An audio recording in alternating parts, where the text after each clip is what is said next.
숨을 깊이 들이쉬고 내쉬어 보세요. 당신은 지금 시간의 장막을 걷고 수천 년 전 가나안 땅의 어릴 저녁 마므레이 상수리나무 숲 근처에 서 있습니다. 공기는 낮에 열기가 식어가며 상쾌하고 흙먼지와 마른 풀 그리고 멀리서 피어오르는 모닥불의 옅은 나무 타는 냄새가 섞여 당신의 코끝을 스칩니다. 해는 이미 서쪽 지평선 너머로 모습을 감추었고 하늘은 짙은 남색에서 벨벳 같은 검은색으로 서서히 물들고 있습니다. 별들이 하나둘씩 마치 수줍은 듯 얼굴을 내밀기 시작하더니 이래 셀 수 없이 많은 다이아몬드처럼 밤하늘을 가득 메웁니다. 도시의 불빛에 익숙한 당신의 눈에는 이토록 선명하고 장엄한 밤하늘이 경이롭게 느껴집니다. 당신 앞에 아브람의 거대한 장막 촌이 펼쳐져 있습니다. 수십 개의 검은 염소털 장막들이 부드러운 언덕을 따라 흩어져 있고 그 사이사이로 희미한 등불 빛이 새어 나옵니다. 가축들의 나른한 울음소리에 하루 일을 마친 한들의 조용한 담소 그리고 가끔씩 들려오는 아이들의 웃음소리가 밤의 정적을 부드럽게 채웁니다. 이것이 바로 당신이 오늘 밤 방문할 세상, 약속을 따라 고향을 떠나온 한 가족의 움직이는 도시입니다. 당신의 발걸음은 그 중에서도 가장 크고 중심에 위치한 장막으로 향합니다. 이곳이 바로 족장 아브람과 그의 아내 사라이의 거처입니다. 장막 입구에 다가서자 안에서 흘러나오는 따뜻한 등잔 불빛이 당신을 맞이합니다. 장막을 만드는 데 쓰는 검고 두꺼운 염소털천은 낮에 뜨거운 태양을 막아주고 밤에 차가운 이슬을 막아주는 견고한 보호막입니다. 당신은 손을 뻗어 그 거칠지만 튼튼한 감촉을 느껴봅니다. 이 장막은 단순한 집이 아니라 하나님의 부르심에 순종하여 나그네의 삶을 선택한 이들의 정체성이자 움직이는 성소입니다. 장막의 입구를 살며시 열고 안으로 들어서는 순간 당신은 다른 세계로 들어섭니다. 바깥의 광활한 자연과는 다른 아늑하고 정돈된 공간이 당신을 감쌉니다. 바닥에는 찰짜이 양탄자들이 여러 겹 깔려 있어 발밑으로 부드러운 감촉을 전해주고 공기 중에는 기름 등잔에서 나는 고소한 냄새와 함께 말린 약초와 향신료의 은은한 향기가 떠다닙니다. 이곳이 바로 사라이의 세상, 그녀의 손길이 닿지 않은 곳이 없는 그녀의 왕국입니다. 방 한가운데 낮은 나무 탁자 위에는 아직 온기가 남아있는 토기 그릇들이 모여 있습니다. 저녁 식사가 끝난 지 얼마 되지 않은 듯 합니다. 당신은 그 옆에 조용히 앉아 있는 한 여인을 봅니다. 바로 사라입니다. 그녀는 세월의 흔적이 깃든 아름다움을 지니고 있습니다. 검은 머리카락에는 군데군데 은빛이 섞여 있고 깊은 눈은 밤하늘의 별처럼 많은 이야기와 감정을 담고 있습니다. 그녀의 손은 분주한 삶을 말해주듯 곱지만은 않지만 그 움직임 하나하나에는 모함과 단호함이 묻어납니다. 지금 사라이는 배틀 앞에 앉아 있습니다. 그녀의 손가락이 능숙하게 슬 사이를 오가며 색색의 패턴을 만들어냅니다. 씩씩 구이오가는 소리가 장막 안에 유려한 소음입니다. 이 반복적인 노동 속에서 그녀는 무슨 생각을 하고 있을까요? 당신은 그녀의 곁으로 더 가까이 다가가 그녀의 시선이 머무는 곳을 따라갑니다. 그녀의 눈은 배틀 위의 시를 보고 있다면 그 너머의 무언가를 어쩌면 아직 보이지 않는 미래의 한 조각을 보고 있는 듯 합니다. 첫 번째 묵상, 기다림이라는 직접 사라이의 배틀은 그녀의 삶과 같습니다. 희망의 실과 이심의 실, 믿음의 실과 슬픔의 실이 교차하며 그녀의 매일자 내려갑니다.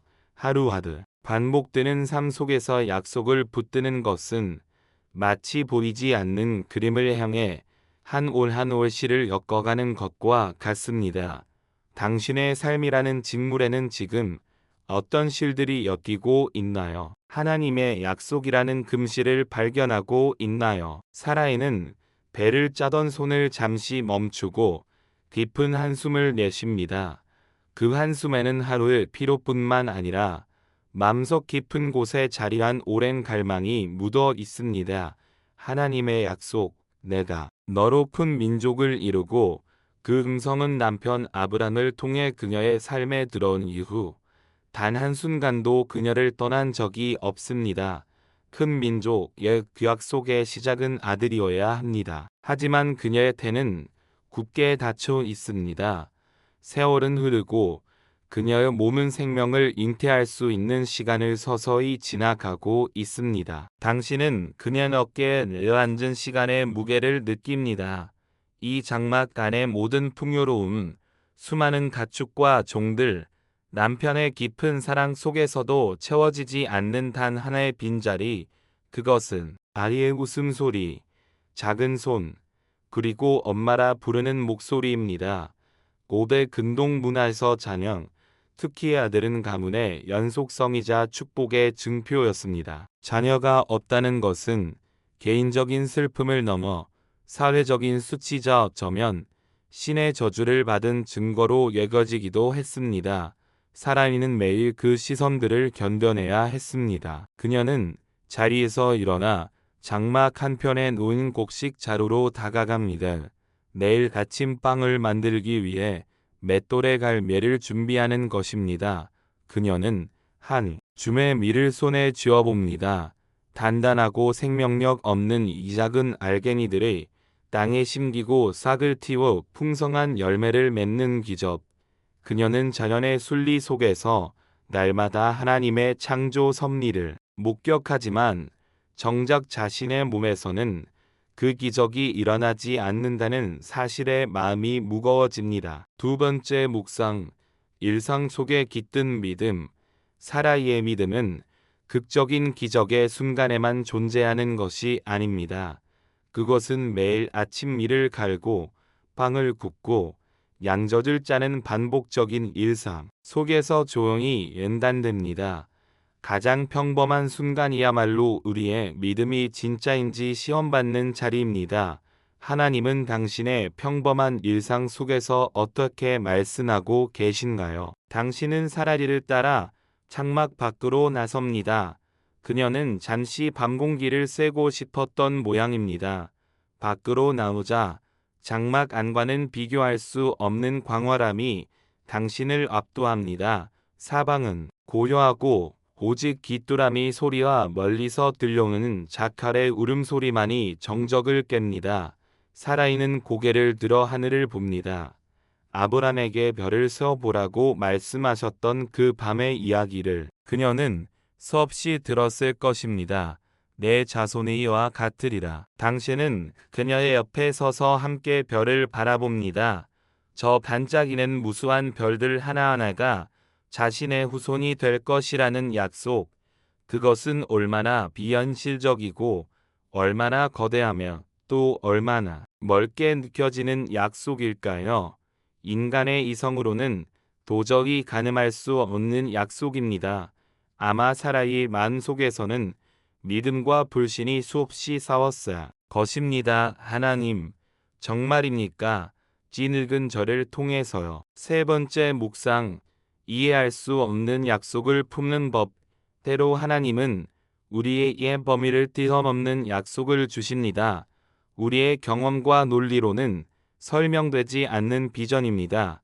그럴 때 우리는 사라이처럼 선택의 기로에 섭니다. 불가능함에 절망할 것인가? 아니면 약속하신 분의 신실하심에 기댈 것인가?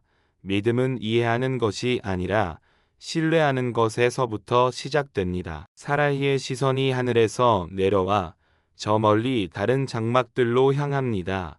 젊은 안악들이 애들을 품에 안고 재우는 모습이 희미하게 보입니다. 그녀는 그들을 질투하지 않습니다. 오히려 그들을 볼 때마다 하나님의 약속을 다시 떠올립니다. 저 평범한 옌들에게 허락된 축복이 어찌하여 내게는 이토록 어려운 과제란 말인가. 그녀의 마음속 독백이 들리는 듯합니다. 예탁자들은 종종 사라의 침묵이 단순한 슬픔이 아니라 하나님의 때를 기다리는 깊은 기도의 한 형태였다고 묵상하곤 합니다. 그녀는 자신의 고통을 불평으로 쏟아내기보다 가슴 깊이 품고 하나님께 조용히 아뢰었을 것입니다. 당신은 그녀의 모습에서 애원과 함께 꺾이지 않는 존엄성을 발견합니다. 그녀는 단지 아브람의 아내가 아닙니다. 그녀는 하나님의 약속을 함께 받은 동역자며 이 믿음이 여정에서 자신만의 싸움을 싸우고 있는 독립적인 인격체입니다.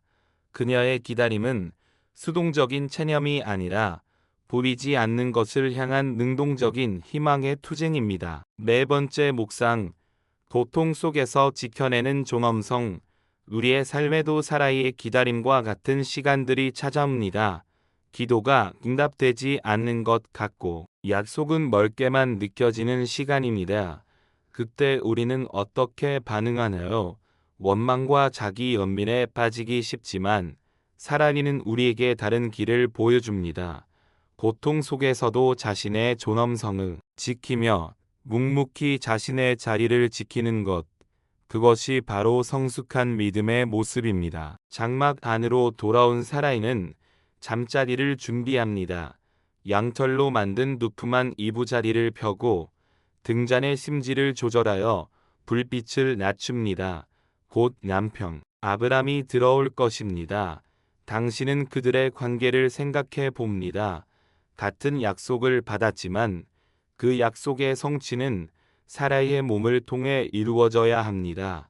그들의 사랑은 이 거대한 약속의 무게 아래에서 어떻게 지되었을까? 아마 수많은 밤 그들은 서로를 위로하며 때로는 침묵으로 때로는 함께 기도로 이 시간을 견뎌냈을 것입니다. 아브람이 장막으로 들어섭니다. 그는 족장의 염을 가졌지만 사라의 파트너는 그저 한 명의 남편입니다. 그의 눈에는 아내를 향한 깊은 애정과 연민이 담겨 있습니다. 그는 사라의 어깨에 손을 얹고 아무 말 없이 그녀를 바라봅니다. 그 눈빛 속에서 당신은 내가 알고 있소. 우리가 함께 길을 가고 있어야 해라는 메시지를 읽습니다.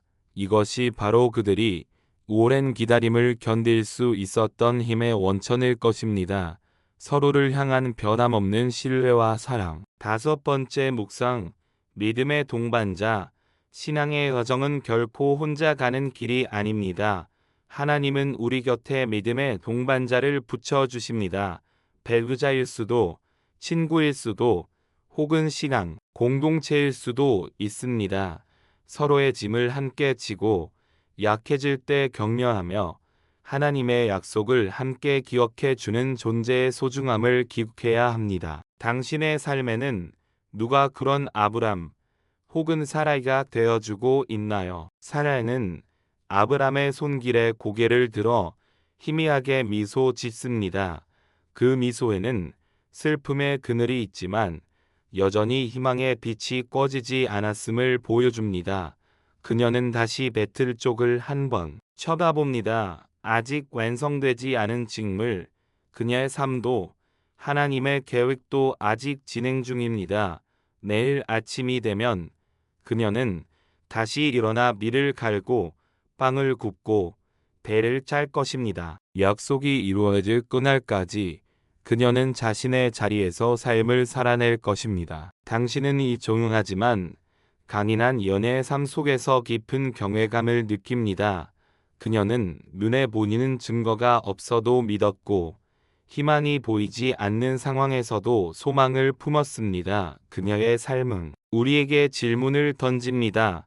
너는 무엇을 기다리고 있는가? 그리고 그 기다림의 시간을 어떻게 쳐가고 있는가? 밤이 깊어갑니다. 장막촌이 불빛들이 하나둘씩 꺼지고 세상은 완전한 어둠과 침묵에 잠깁니다. 사라이와 아브람도 잠자리에 듭니다. 당신은 조용히 그들의 장막을 빠져나옵니다. 다시 마주한 밤하늘의 별들은 아까보다도 총총하게 빛나고 있습니다. 마치 하나님의 신실하신 약속이 어둠 속에서 더욱 분명하게 빛나는 것처럼 말입니다. 당신은 사라의 삶이 펼쳐지는 이 거대한 무대를 바라보며 그녀의 기다림이 결코 헛되지 않을 것임을 압니다. 그녀의 장막 안에서 피어난 작은 희망의 불씨는 온 민족을 비추 거대한 횃불의 시작이 될 것입니다. 그녀의 침묵의 기도는 온 세상을 울릴 기쁨의 함성으로 바뀔 것입니다. 여섯 번째 묵상, 어둠 속에서 빛나는 약속. 우리의 삶이 가장 어둡고 캄캄하게 느껴질 때 바로 그때가 하나님의 약속이 가장 밝게 빛나는 순간일 수 있습니다. 주변의 모든 것이 불가능하다고 말할 때 하늘의 별을 보았던 아브람과 사라이를 기억하십시오. 믿음은 상황을 보는 것이 아니라 약속하신 하나님을 바라보는 것입니다. 당신은 이제 교대의 풍경을 뒤로하고 현재의 당신의 자리로 돌아올 준비를 합니다. 사라의 장막에서 보았던 것들을 그녀의 조용한 믿음, 꺾이지 않는 희망, 그리고 일상 속에서의 성실함을 마음에 담습니다. 그녀의 이야기는 단지 과거의 기록이 아니라 오늘을 살아가는 우리 모두에게 건네는 위로와 도전입니다. 사라의 장막은 단순한 거주 공간이 아니었습니다. 그것은 기다림의 학교였고 믿음의 재단이었으며 희망이 자라나는 토양이었습니다. 그녀는 그 안에서 하나님과 씨름했고 자신이 연약함과 마주했으며 그럼에도 불구하고 약속을 붙들었습니다. 일곱 번째 묵상, 나의 장막을 돌아보기. 우리 각자에게는 사라의 장막과 같은 삶의 공간이 있습니다. 그곳은 우리의 일터일 수도, 가정일 수도, 혹은 내면의 세계일 수도 있습니다. 그 안에서 우리는 어떤 삶을 직조하고 있습니까? 불편과 원망으로 채우고 있습니까? 아니면 사라이처럼 작은 순종과 성실함으로 희망의 씨앗을 키우고 있습니까? 사라의 삶은 완벽하지 않았습니다.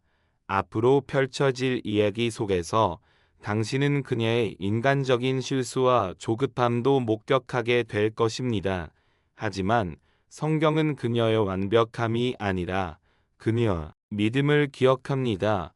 넘어지고 실수할지라도 끝까지 하나님을 향한 시선을 놓지 않았던 그녀의 중심을 기억하는 것입니다. 여덟 번째 묵상, 불완전함을 품는 믿음. 하나님은 우리의 완벽함을 요구하지 않으십니다. 그분은 우리의 연약함과 불완전함에도 불구하고 우리를 통해 그분의 위대한 계획을 이루어 가십니다. 중요한 것은 실패하지 않는 것이 아니라 실패했을 때 다시 일어나 하나님께로 돌아가는 것입니다. 사라의 삶은 우리에게 그 사실을 따뜻하게 일깨워 줍니다. 이제 눈을 감고 당신의 숨소리에 집중해 보세요.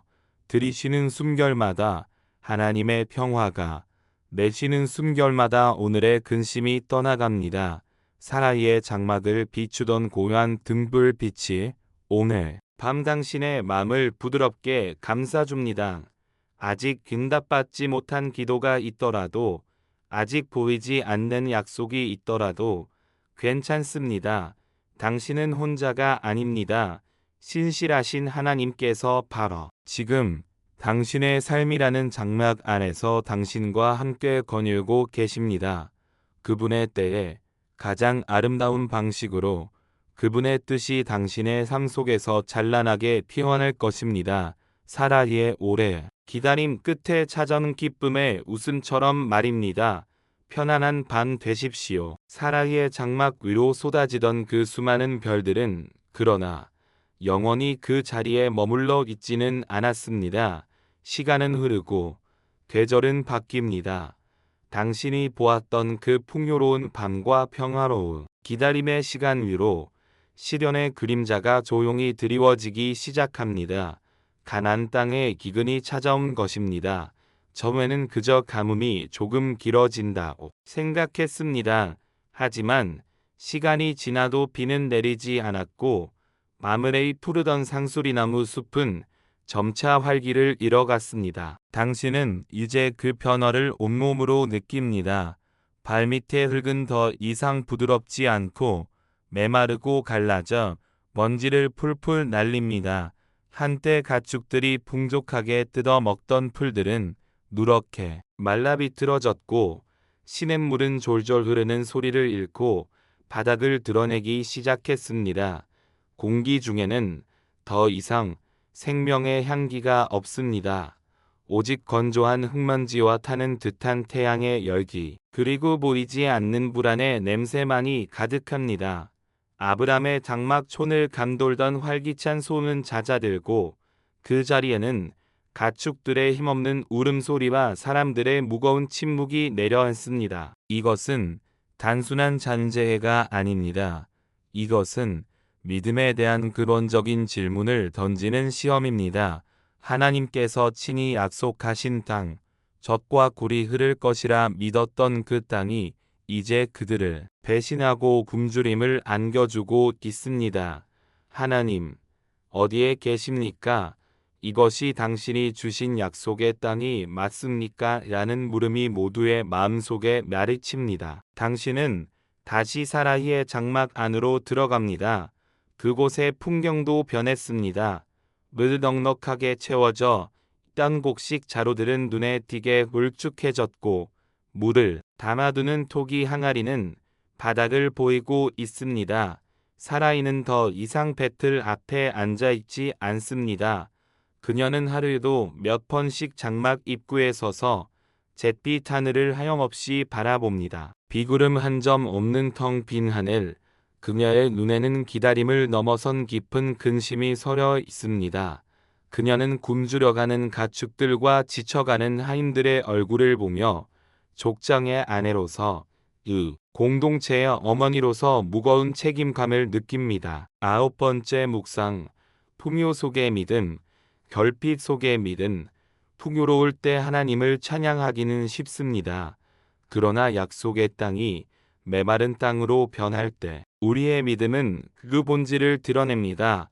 결핍과 고난은 우리의 믿음이 환경에 유연하는 것인지 아니면 환경을 초월하여 하나님 자신에게 뿌리내리고 있는지를 묻는 하나님의 질문과다 같습니다. 당신의 믿음은 지금 어디에 뿌리를 내리고 있습니까? 어느 날 저녁, 아브람이 중대한 결정을 내립니다. 우리는 이집트로 가야 하니 그의 목소리에는 결단과 함께 어쩔 수 없는 고뇌가 섞여 있습니다. 이집트, 그곳은 나일 강이 있어 기근을 모르는 풍요의 땅이었습니다. 하지만 그곳은 또한 하나님의 약속의 땅이 아닌 이방인의 땅이며 우상이 가득한 곳이었습니다. 약속의 땅을 잠시 떠나 생존을 도모하겠다는 것은 합리적인 선택처럼 보였습니다. 하지만 그 결정의 이면에는 하나님의 공급하심을 끝까지 신뢰하지 못하는 인간적인 조바심이 숨어 있었습니다. 사라이는 남편의 결정에 아무 말도 하지 않습니다. 그녀 역시 이대로는 모두가 죽을 수 있다는 것을 압니다. 하지만 그녀의 마음 한구석에서는 불안감이 피어오릅니다. 약속의 땅을 등지고 떠나는 이 발걸음이 과연 옳은 것일까? 당신은 그녀의 침묵 속에서 수많은 감정이 교차하는 것을 느낍니다. 남편을 신뢰하는 마음과 미지의 땅으로 향하는 두려움, 그리고 하나님의 뜻에 대한 희미한 의문이 뒤섞여 있습니다. 10번째 묵상, 합리적인 선택. 위험한 타협. 때로 우리는 신앙의 문제 앞에서 가장 합리적인 선택을 하려고 합니다. 그것은 생존을 위한 지혜처럼 보일 수 있습니다. 그러나 하나님의 길은 종종 인간의 합리를 뛰어넘습니다. 이 정도는 괜찮겠지라고 생각하는 작은 타협이 우리를 약속의 자리에서 얼마나 멀어지게 할 수 있는지 경계해야 합니다. 우리여, 결정은 믿음에 기반하고 있습니까? 아니면 두려움에 기반하고 있습니까? 이집트로 향하는 여정은 삭막하고 고됩니다. 당신은 그들의 끝없는 행렬과 함께 걷습니다. 넉터와 나귀의 최소한의 짐을 싣고 수백 명의 사람들과 수천 마리의 가축들이 먼지를 일으키며 남쪽으로 향합니다. 낮에는 타는 듯한 태양이 내리쬐고 밤에는 사막의 차가운 바람이 옷깃을 파고듭니다.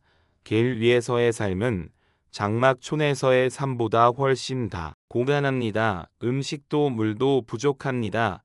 사람들의 얼굴에는 지친 기색이 역력하고 아기들의 울음소리는 더욱 잦아집니다. 사라이는 낙타의에 마련된 작은 가마 안에 앉아 있습니다. 그녀는 창밖으로 스쳐 지나가는 황량한 풍경을 말없이 바라봅니다. 푸른 초장과 상수리나무 숲을 뒤로하고 이제 보이는 것은 끝없는 모래와 발뿐입니다. 그녀는 고향 갈대아 우르를 떠날 때의 기억을 떠올립니다. 그때는 하나님의 약속이라는 분명한 목표와 희망이 있었습니다. 하지만 지금 이 여정은 희망을 찾아 떠나는 길이 아니라 생존을 위해 도망치는 길처럼 느껴집니다. 당신은 그녀의 마음속에서 과연 우리가 올바른 길을 가고 있는가라는 질문이 점점 더 커지고 있음을 느낍니다. 드디어 저 멀리 이집트의 국경 지대가 보이기 시작합니다. 나일 강이 만들어낸 푸른 생명의 띠가 사막의 황량함과 극명한 대조를 이룹니다. 사람들의 얼굴에 잠시 안도의 빛이 스칩니다. 하지만 아브람의 얼굴은 오히려 더 굳어집니다. 그는 사라이를 조용히 부릅니다. 장막 안 두 사람만이 남았습니다. 아브람은 아내의 손을 잡지만 그의 눈은 그녀를 똑바로 쳐다보지 못합니다. 여보, 당신은 보기에 아리따운 연인이요. 이집트 사람들이 당신을 보고 있는 그의 아내라 하고 나를 죽이고 당신은 살려둘까 염려되어 그러니 부디 당신은 나의 뉘라고 하시으. 그러면 내가 당신으로 말미암아 안전하고 내 목숨이 당신으로 말미암아 보존되겠소. 그 말이 장막 안의 공기를 얼어붙게 만듭니다. 당신은 사라이의 심장이 퉁 하고 내려앉는 소리를 듣는 듯합니다. 이것은 단순한 거짓말을 해달라는 부탁이 아닙니다. 이것은 그녀 정체성을 아브람의 아내라는 그녀의 존엄성을 부정하라는 요구입니다. 그녀를 보호하기 위해서가 아니라 자신의 목숨을 보존하기 위해서 두려움이 믿음을 삼켜버리는 한 남자의 나약한 계획이었습니다. 60번째 묵상 두려움이 낳은 왜곡된 계획. 극심한 두려움은 우리의 이성을 마비시키고 가장 사랑하는 사람마저 도구로 여기게 만드는 무서운 힘을 가지고 있습니다. 아브라함이 계획은 하나님을 신뢰하는 대신 인간적인 꾀로 위기를 모면하려는 시도였습니다. 우리 역시 두려움에 휩싸일 때 얼마나 쉽게 믿음의 원칙을 버리고 자기중심적인 계획을 세우게 되는지 돌아보아야 합니다. 사라이는 무슨 생각을 했을까요? 성경은 그녀의 대답을 기록하지 않습니다. 그녀의 침묵만이 남겨져 있습니다. 당신은 그 침묵의 무게를 상상해 봅니다. 남편에 대한 실망감, 자신이 운명에 대한 깊은 두려움, 그리고 이 모든 상황을 지켜보고 계실 하나님에 대한 막막함. 그녀는 저항할 수 있었을까요? 고대 사회에서 아내는 남편의 소유와도 같았습니다. 남편의 말은 곧 법이었습니다. 그녀에게는 선택의 여지가 없었을지도 모릅니다. 그러나 그녀의 수능은 체념이 아니라 더 깊은 곳에 있는 무언가를 향한 마지막 신뢰의 끈이었을지도 모릅니다. 하나님, 남편은 나를 버렸지만 당신만은 나를 버리지 마소서. 당신은 사라이의 눈이 됩니다. 이집트의 관문으로 들어서는 순간 모든 것이 낯설고 위협적입니다. 사람들의 언어, 옷차림, 그들의 노골적인 시선까지 아니나 다를까 이집트 고관들이 그녀의 미모를 알아보고는 바로 왕에게 보고합니다. 병사들이 와서 그녀를 데려갑니다.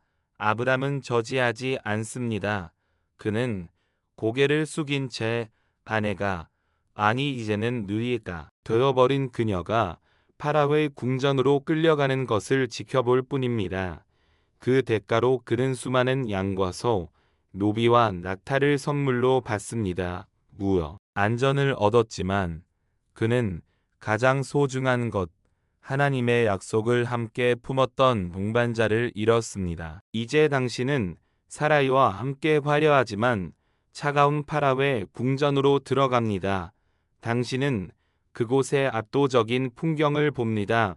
대리석 기둥, 벽을 가득 채운 화려한 그림들, 공기 중에 떠다니는 짙은 향유 냄새, 그리고 끊임없이 들려오는 낯선 음악 소리, 시녀들이 그녀를 둘러싸고 비단 옷을 입히고 귀한 보석으로 치장합니다. 그녀는 거울에 비친 자신의 모습을 봅니다. 겉모습은 세상에서 가장 귀한 여인처럼 보이지만 그녀의 영혼은 벌거벗은 채 떨고 있습니다. 이곳은 황금으로 만든 감옥입니다. 12번째 묵상. 세상에 보아 하나님의 인재. 살아있는 장막의 소박한 삶을 떠나 세상이 줄 수 있는 최고의 보화호사를 누리게 되었습니다. 그러나 그곳에는 하나님의 임재가 없었고 사랑하는 이의 교제도 없었습니다. 세상의 화려함이 우리를 유혹할 때 우리는 그것이 우리에게서 무엇을 빼앗아가는지 분별해야 합니다. 가장 귀한 것은 눈에 보이는 부가 아니라 보이지 않는 하나님과의 관계입니다. 사라이는 파라오의 후궁이 될 운명에 처했습니다. 하나님의 약속, 내 몸에서 날짜가 내 후사가 될 것이라는 그 약속이 이제 물거품이 될 위기에 놓였습니다. 아브람의 믿음은 실패했고 인간의 계획은 최악의 상황을 만들어냈습니다. 이제 희망은 어디에도 없는 것처럼 보입니다. 바로 그때 보이지 않는 손이 움직이기 시작합니다. 하나님은 당신의 약속을 잊지 않으셨습니다. 그분은 아브람의 실패에도 불구하고 당신의 계획을 포기하지 않으셨습니다. 파라이 궁전에 이상한 재앙이 내리기 시작합니다. 성경은 그것이 큰 재앙이 없다고만 기록합니다. 옛 랍비들의 전승에 따르면 파라오가 사라이에게 다가가려 할 때마다 보이지 않는 천사가 나타나 그를 막았다고 상상하기도 합니다. 어쩌면 원인을 알 수 없는 질병이 왕과 그의 집안을 덮쳤을 수도 있고 불길한 징조들이 연이어 나타났을 수도 있습니다. 당신은 궁전 안의 공기가 변하는 것을 느낍니다. 처음의 환대와 축제 분위기는 사라지고 그 자리에 불안과 공포가 스며듭니다. 시종들은 수군거리고 주술사들과 제사장들은 신들의 분노를 가라앉히려 애쓰지만 아무 소용이 없습니다. 파라오는 이 모든 재앙이 새로 들여온 히브리에는 사라와 관련이 있음을 직감합니다. 마침내 파라오는 아브람을 호출합니다. 그의 목소리에는 분노와 함께 두려움이 서려 있습니다. 네가 어찌하여 나에게 이렇게 행하였느냐? 네가 어찌하여 그를 내 아내라고 내게 말하지 아니하였느냐? 네가 어찌 그를 누리라 하여 내가 그를 데려다가 아내로 삼게 했느냐? 이방인 왕의 입에서 터져 나온 이 질책은 사실 아브람이 하나님께 들었어야 할 책망이었습니다. 믿음의 조상이라 불릴 사람이 이방인 왕에게 신의와 정직에 대해 꾸지람을 듣는 이의 이러니한 상황. 13번째 묵상. 실패를 통해 일하시는 하나님. 아브람은 완전히 실패했습니다. 그의 계획은 수포로 돌아갔고 그의 체면은 땅에 떨어졌습니다.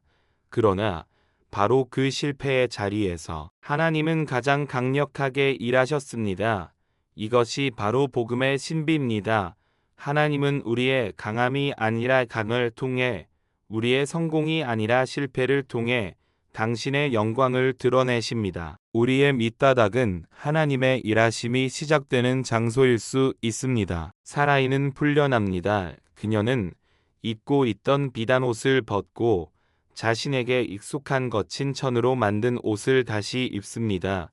화려한 궁전의 복도를 걸어 나와 다시 사막의 햇살 아래 섰을 때 그녀의 기분은 어땠을까요? 당신은 그녀가 깊은 숨을 내쉬는 것을 봅니다. 저리의 공기. 그러나 그 안에는 수치와 상처의 냄새가 섞여 있습니다. 아브람과의 재회는 침묵 속에서 이루어집니다. 아브람은 아내의 얼굴을 제대로 쳐다보지 못합니다. 미안하다는 말조차 쉽게 꺼내지 못합니다. 사라기 또한 아무 말도 하지 않습니다. 어떤 말로 이 깊은 내심감과 공포를 표현할 수 있을까요? 그들 사이에는 깊은 골이 파였습니다.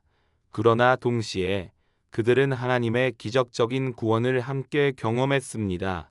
그들의 관계는 이제 이 상처와 은혜라는 두 개의 기둥 위에 위태롭게 다시 서야 합니다. 네 번째 묵상, 상처와 은혜 사이의 화해. 가장 가까운 사람에게서 받은 상처는 깊은 흉터를 남깁니다.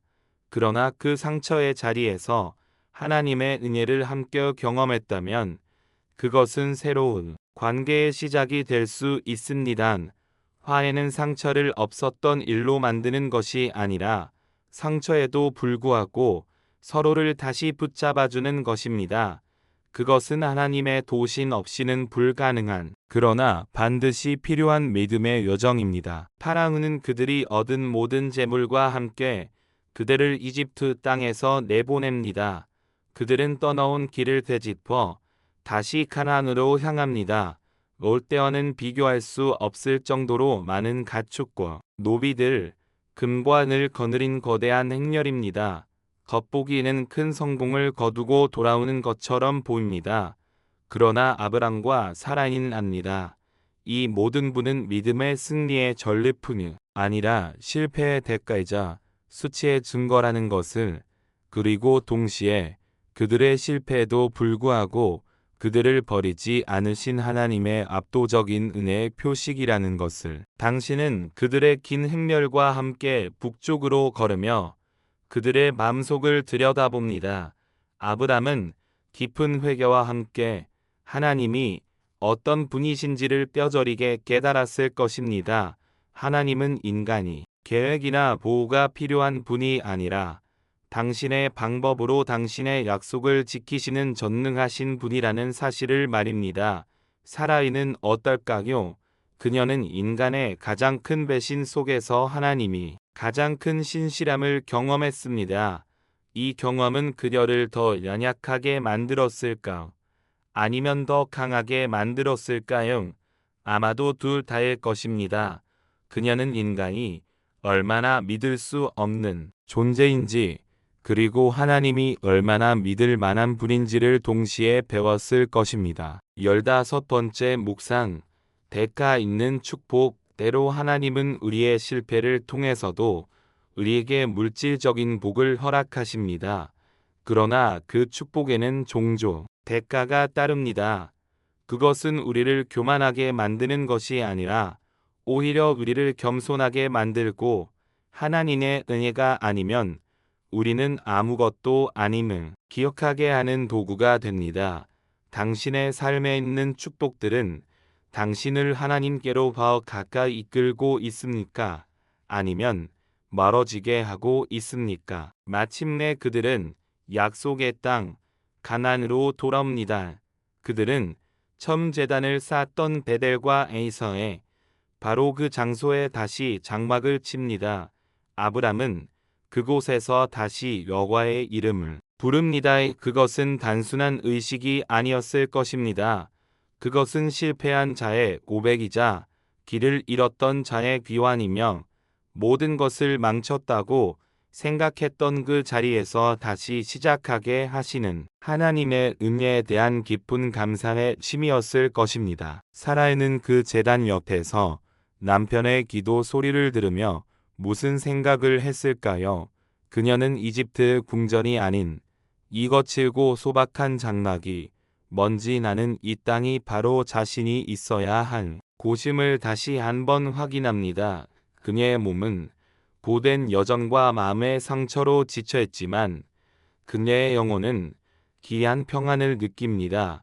가장 위험한 곳은 화려한 궁전이었고 가장 안전한 곳은 바로 하나님의 약속이 머무는 이 자리이기 때문입니다. 그녀는 다시 한번 보이지 않는 약속을 향한 기나긴 기다림의 여정을 시작할 준비를 합니다. 이전과는 다른 깊이와 무게를 가지고서 말입니다. 이집트에서 돌아온 후 아브람과 사라이의 삶에는 잠시 평온이 찾아오는 듯했습니다.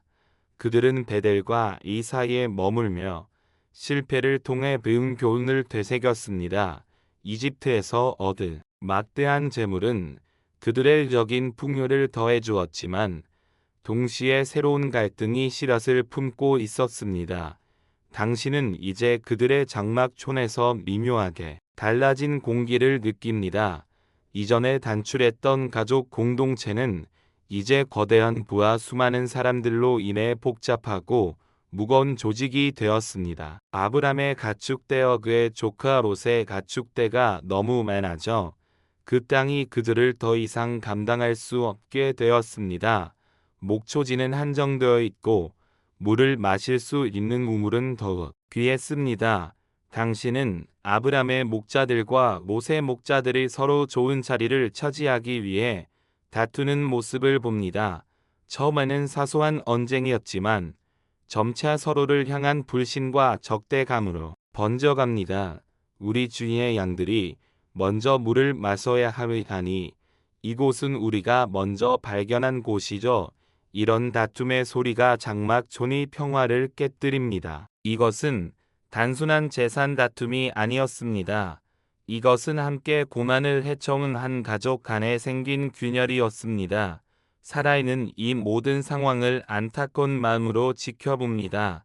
그녀는 족장의 아내로서 이 분연의 분위기가 공동체 전체에 미치는 악영향을 누구보다 잘 알고 있습니다.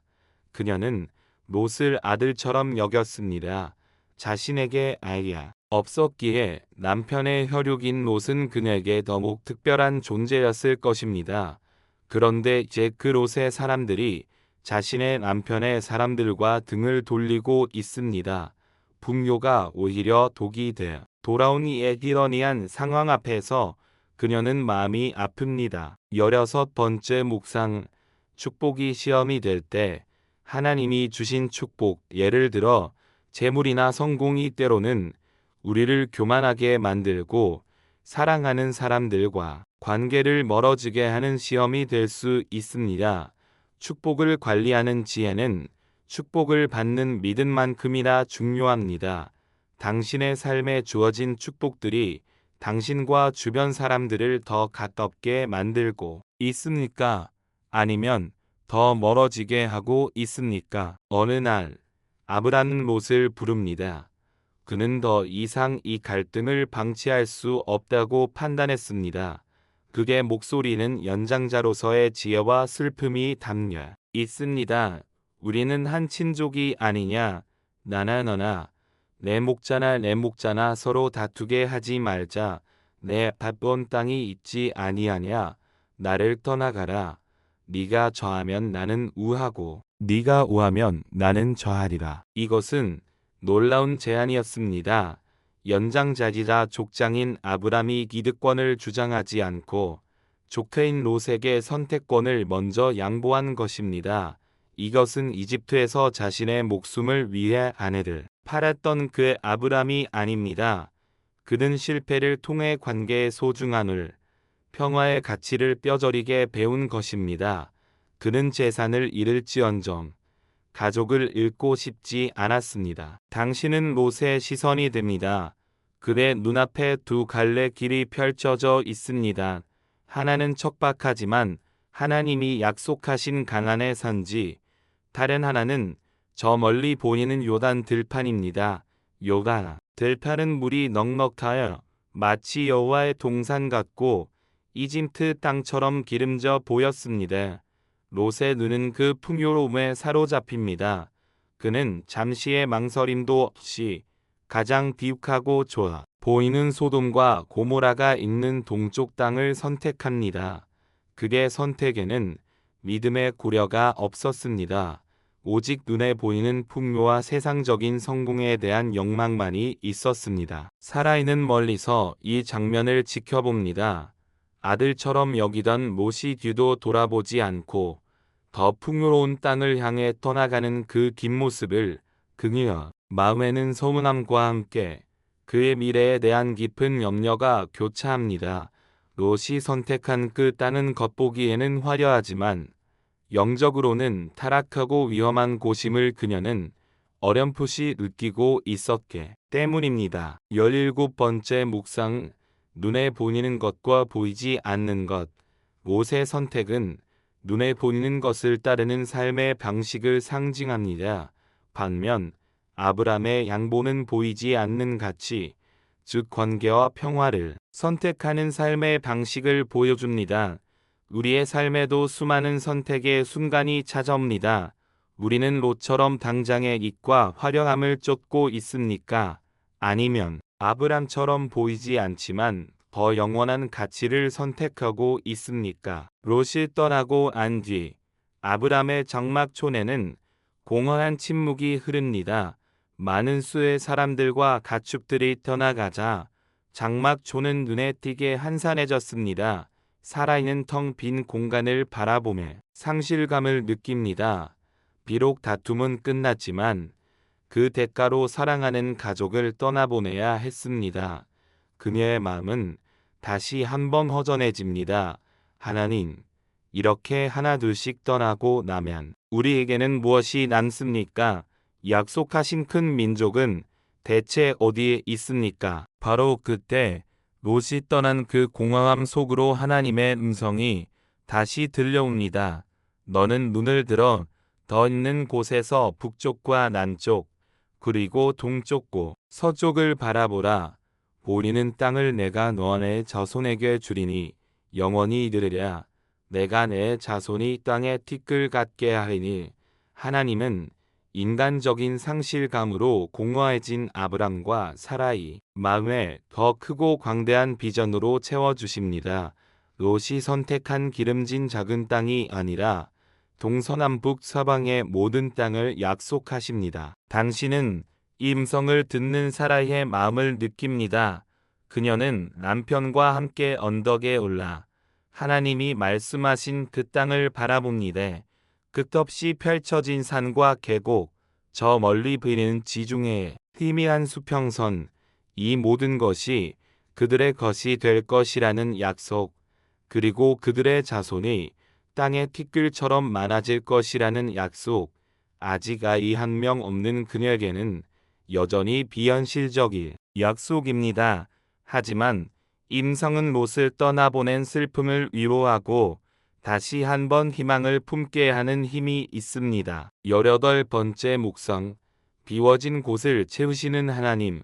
우리가 세상적인 것을 포기하거나 잃었을 때 그 비워진 자리는 상실감으로 가득 찰 수 있습니다.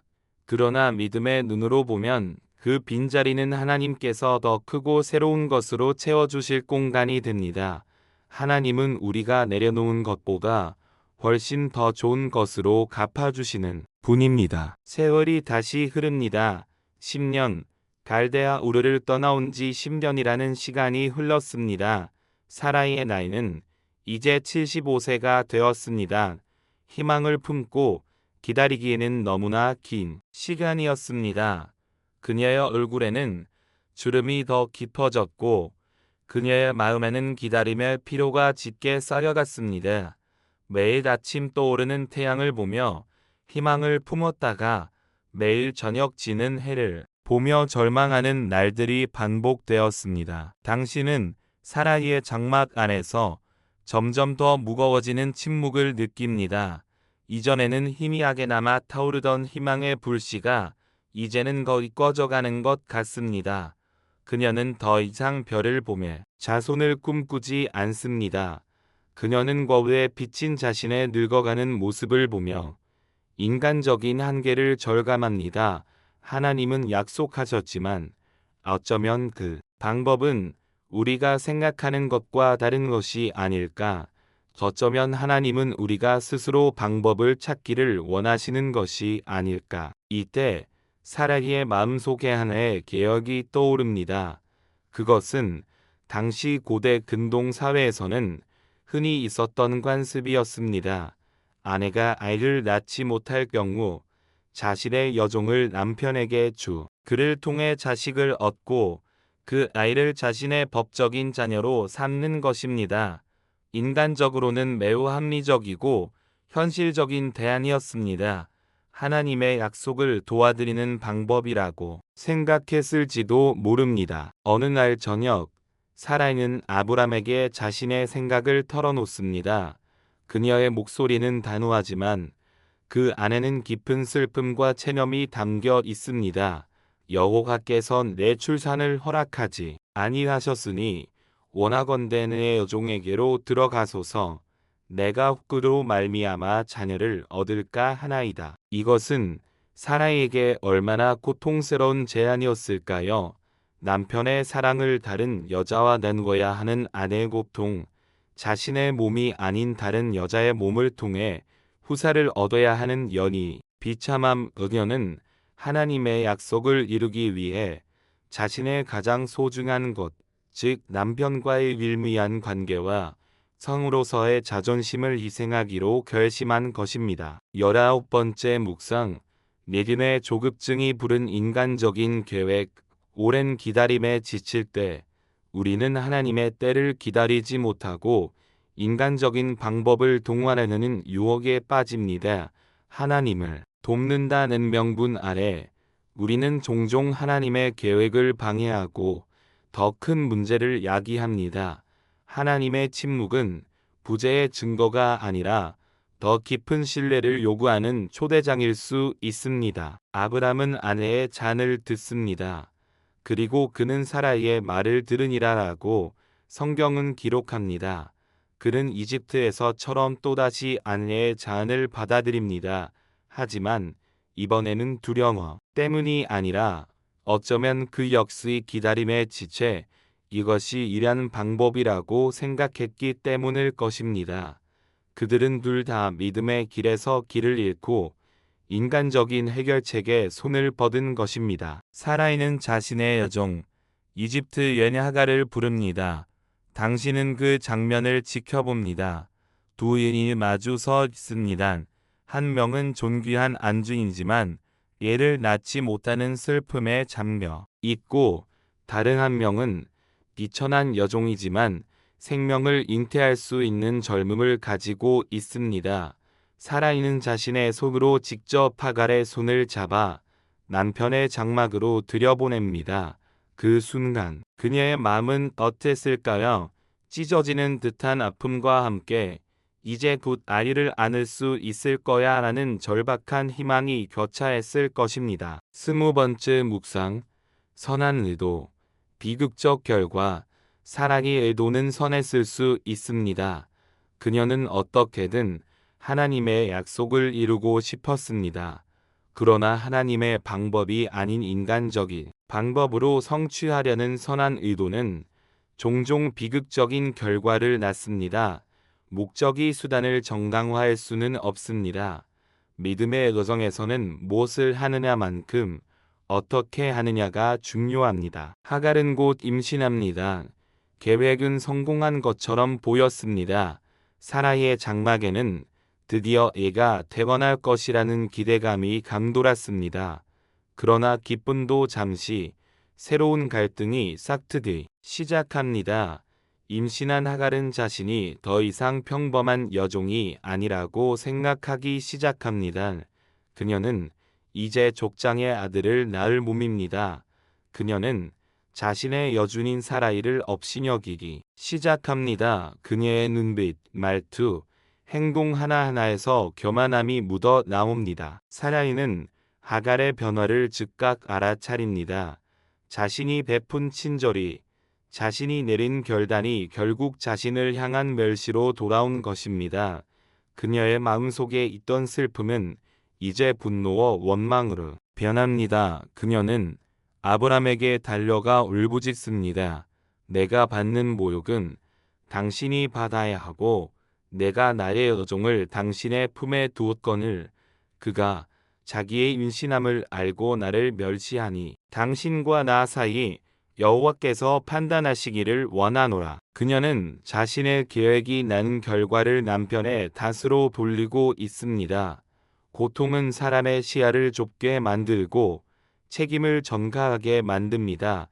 한때 하나님의 약속을 함께 품었던 동역자였던 아브람과 사라이는 이제 서로를 원망하고 비난하는 사이가 되어버렸습니다. 장막 안의 평화는 완전히 깨졌습니다. 21번째 묵상. 깨어진 관계의 고통. 죄와 잘못된 선택이 가져오는 가장 큰 비극은 깨어진 관계입니다. 하나님과의 관계, 그리고 사람과의 관계가 무너집니다. 사라이, 아브람, 하갈, 세 사람 모두 고통 속에 있습니다. 그 누구도 승자가 아닙니다. 이것이 바로 하나님의 방법을 벗어난 인간적인 계획의 필연적인 결과입니다. 아브람은 이 갈등 앞에서 무력합니다. 그는 다시 한번 책임을 회피합니다. 당신의 유종은 당신의 수중에 있으니 당신의 눈에 좋을 대로 그에게 행하라. 그는 갈등을 해결하는 대신 사라에게 모든 권한을 넘겨버림으로써 문제에서 발을 뺍니다. 권한을 얻은 사라는 자신의 상처와 분노를 하갈에게 쏟아냅니다. 성경은 그녀가 하갈을 학대했다고 기록합니다. 한때는 존귀한 안주인이었던 그녀가 이제는 질투와 분노에 사로잡혀 연약한 임신부를 괴롭히는 모습으로 변해버렸습니다. 기다림의 성자인 줄 알았던 그녀의 내면에 숨겨져 있던 어두운 모습이 드러나는 순간입니다. 22번째 묵상. 우리 아내 사라이를 마주하기. 우리는 종종 성경 인물들을 이상화하지만 그들 역시 우리와 똑같은 연약한 인간이었습니다. 사라이의 모습 속에서 우리는 자신의 모습을 발견합니다. 상처받았을 때 얼마나 잔인해질 수 있는지, 질투심이 우리의 이성을 어떻게 마비시키는지, 이 솔직한 기록은 우리를 정죄하기 위함이 아니라 우리 역시 하나님의 은혜가 절실히 필요한 존재임을 깨닫게 하기 위함입니다. 견디다 못한 하갈은 광야로 도망칩니다. 임신한 몸으로 어디로 가야 할지도 모른 채 그저 고통스러운 현실에서 벗어나고 싶었을 뿐입니다. 사라이의 계획은 완전히 실패했습니다. 그녀는 애를 얻기는커녕 집안에 불화만 일으키고 한 생명을 사지로 내몰았습니다. 그녀는 텅 빈 장막에 홀로 남아 자신의 잘못된 선택이 낳은 끔찍한 결과를 마주합니다. 아마 그녀의 마음은 이전보다 대핍된 절망과 자책감으로 가득 찼을 것입니다. 그녀는 하나님을 돕기는커녕 모든 것을 망쳐버렸다고 생각했을 것입니다. 하지만 이야기는 여기서 끝나지 않습니다. 광야로 도망친 하갈에게 여호와의 사자가 나타납니다. 하나님은 버림받고 고통받는 이집트 여종을 잊지 않으셨습니다. 하나님은 그녀에게 돌아가 사라이에게 복종하라고 말씀하시면 그녀의 아들 이스마엘에 대한 축복을 약속하십니다. 고통 속에서 신음하는 가장 낮은 자의 소리를 들으시는 하나님, 당신은 이 사건을 통해 하나님의 성품을 더 깊이 이해하게 됩니다. 하나님은 아브람과 사라이만의 하나님이 아니었습니다. 그분은 하갈이 하나님이기도 하셨습니다. 그분의 사랑과 긍휼은 인간적인 차별과 경계를 뛰어넘습니다. 비록 이스마엘이 약속의 자녀는 아닐지라도 하나님은 그 역시 당신의 형상대로 지음받은 소중한 생명으로 여기시고 돌보십니다. 하갈은 하나님의 위로를 받고 다시 돌아옵니다. 장막 안의 분위기는 여전히 어색하고 불편하지만 이전과는 다른 뭔가가 생겨났습니다. 그것은 광야에서 하나님을 만난 하갈의 변화, 그리고 자신의 실수를 통해 인간의 한계와 하나님의 넓으신 긍휼을 동시에 깨달은 사라이의 내면적 변화일 것입니다. 마침내 하갈이 아들을 낳고 아브람은 그의 이름을 이스마엘이라 짓습니다. 하나님께서 들으신다는 뜻입니다. 이 이름은 하갈의 고통의 신음을 들으신 하나님을 기억하게 하는 이름이자 동시에 하나님의 약속을 기다리지 못하고 인간적인 방법을 택했던 아브람과 사라이의 실수를 영원히 상기시키는 이름이 되었습니다. 사라이는 이스마엘을 품에 안습니다. 그러나 이 아이는 그녀가 꿈꾸던 약속의 아들이 아니었습니다. 이 아이는 그녀의 조급함과 불신이 낳은 사랑스러우면서도 동시에 가슴 아플 현실이었습니다. 그녀는 이제 이 현실을 끌어안고 다시 한번 진정한 약속의 때를 기다려야 합니다. 그 기다림은 이제 이전보다 훨씬 더 복잡하고 훨씬 더 무거운 의미를 지니게 되었습니다. 이스마엘이 태어난 후 아브람의 장막에는 예의 웃음소리와 울음소리가 울려 퍼졌습니다. 표면적으로는 사라가 오랫동안 염원하던 생명의 소리가 드디어 들리는 것이었지만 그 소리는 그녀의 마음의 기쁨보다는 복잡하고 미묘한 감정의 타문을 일으켰습니다. 당신은 사라의 일상 속으로 깊이 들어가 그녀가 겪는 내면의 폭풍을 목격합니다. 그녀는 이스마엘을 볼 때마다 두 가지 현실을 동시에 마주해야 했습니다.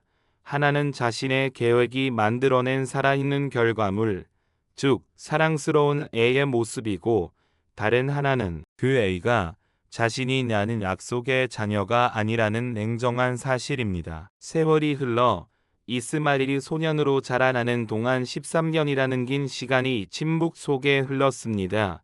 하나님은 아무 말씀도 하지 않으셨습니다. 아브람의 나이가 99세, 사라이는 89세가 되었습니다. 이 13년의 침묵은 어떤 의미였을까요?